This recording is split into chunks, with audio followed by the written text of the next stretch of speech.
রাজধানী ঢাকা ও এর চারপাশের বিস্তীর্ণ অঞ্চল জুড়ে গড়ে উঠেছে এক অত্যন্ত ঝুঁকিপূর্ণ ও সক্রিয় ভূমিকম্প বলয়, যা মেগাসিটিকে এক প্রলয়ঙ্কারী প্রাকৃতিক দুর্যোগের মুখোমুখি দাঁড় করিয়েছে। বুয়েট ও ঢাকা বিশ্ববিদ্যালয়ের ভূতত্ত্ববিদদের মতে বাংলাদেশ মূলত ইন্ডিয়ান, ইউরেশিয়ান ও বার্মিজ টেকটনিক প্লেটের সংযোগস্থলে অবস্থিত। দীর্ঘদিন ধরে এই প্লেটগুলোর সীমানায় ভূগর্ভস্থ বিপুল শক্তি জমা হয়ে আছে।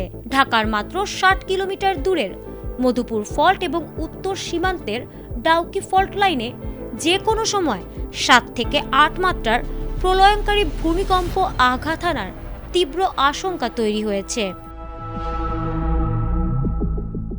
সাম্প্রতিক সময়ে ঢাকার খুব কাছাকাছি উপকেন্দ্র থাকা বেশ কয়েকটি মাঝারি মাত্রার ভূকম্পন বিশেষজ্ঞদের এই আশঙ্কাকে আরও বাড়িয়ে দিয়েছে। বিশেষ করে নারায়ণগঞ্জের রূপগঞ্জ ও নরসিংদীর মাধবদীতে ভূপৃষ্ঠের মাত্র ১০ কিলোমিটার গভীরে হওয়া কম্পনগুলো স্পষ্ট সংকেত দিচ্ছে যে ভূগর্ভের ফল্ট লাইনগুলো এখন অত্যন্ত সক্রিয়। বাড্ডা, কালিয়াকৈর, পলাশ ও শিবপুরের মতো ঢাকার সন্নিহিত এলাকাগুলো ঘুরে ফিরে বারবার কেঁপে উঠছে, যা বড় কোনো মহাদুর্যোগের আগাম পূর্বাভাস দিচ্ছে বলে মনে করছেন ভূবিজ্ঞানীরা।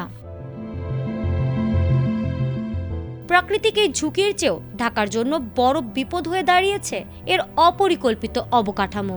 সঠিক প্যাড আর সঠিক তথ্য দিয়ে এসব সামলে নিব এক হয়ে। Monalisa sanitary napkin. সাম্প্রতিক এক যৌথ গবেষণা অনুযায়ী ঢাকার প্রায় ৫৬% ভবনই মারাত্মক ঝুঁকিপূর্ণ হিসেবে চিহ্নিত হয়েছে। তীব্র কম্পন হলে শহরের ১/৩ ভবন তাসের ঘরের মতো ধসে পড়তে পারে। এর প্রধান কারণ লিকুইফেকশন বা মাটির তারল্য ঝুঁকি। ঢাকার চারপাশের নিচু জলাশয় ও খালবিল বালু দিয়ে ভরাট করে সেখানে হাজার হাজার বহুতল ভবন গড়ে তোলা হয়েছে। তীব্র কম্পনে ভরাট করা মাটি তরল আকার ধারণ করবে, ফলে ভবনগুলো সরাসরি মাটির নিচে ডেবে যাবে বা উল্টে যাবে। অথচ ঝুঁকিপূর্ণ এসব ভবনের কোনো হালনাগাদ তথ্য নেই রাজুকের কাছে। পুরান ঢাকার মতো ঘিঞ্জি এলাকায় উদ্ধার কাজের কোনো পথই খোলা নেই। পরিস্থিতি মোকাবেলায় সরকারের দুর্যোগ ব্যবস্থাপনা ও ত্রাণ মন্ত্রণালয় একটি মেগা প্ল্যান হাতে নিয়েছে। এর অধীনে প্রথম পর্যায়ে ১ লাখ স্বেচ্ছাসেবীকে প্রশিক্ষণ দেওয়া এবং ৪৫০টি জরুরি আশ্রয়স্থল নির্ধারণের কাজ চলছে। তবে বিশেষজ্ঞরা বলছেন, কেবল উদ্ধার প্রস্তুতি যথেষ্ট নয়। দুর্যোগের ক্ষয়ক্ষতি ও প্রাণহানি নিয়ন্ত্রণে রাখতে হলে বাংলাদেশ ন্যাশনাল বিল্ডিং কোড কঠোরভাবে বাস্তবায়ন করা এবং ঝুঁকিপূর্ণ ভবনগুলো দ্রুত চিহ্নিত করে সংস্কার করা এখন সময়ের দাবি।